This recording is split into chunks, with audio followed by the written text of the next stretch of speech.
தேனி மாவட்டம் வருசநாடு அருகே வனப்பகுதிக்குள் வயது மூப்பு காரணமாக யானை ஒன்று உயிரிழந்தது. இதுகுறித்த கூடுதல் விவரங்களை செய்தியாளர் அசோக்குமார் வழங்க கேட்கலாம். வணக்கம் அசோக்குமார், அங்கு வனப்பகுதியில் யானை எப்போது உயிரிழந்தது? தற்போது வருசநாட்டில் வனப்பகுதியில் உயிரிழந்த யானை பிரேத பரிசோதனைக்கு அனுப்பப்பட்டதா? விவரம் என்ன?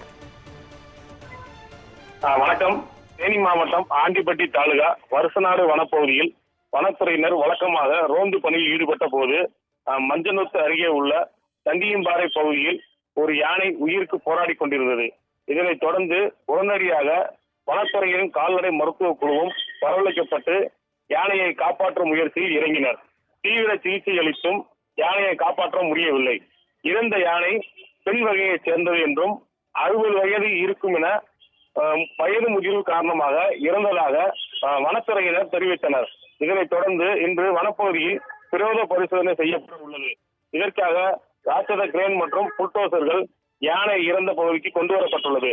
பிரேத பரிசோதனை முடிந்த பின்னர் கொண்டுவரப்பட்ட யானை வனப்பகுதியில் பெரிய பள்ளம் தோண்டி புதைக்கப்பட உள்ளதாக வனத்துறை அதிகாரிகள் தெரிவித்துள்ளனர்.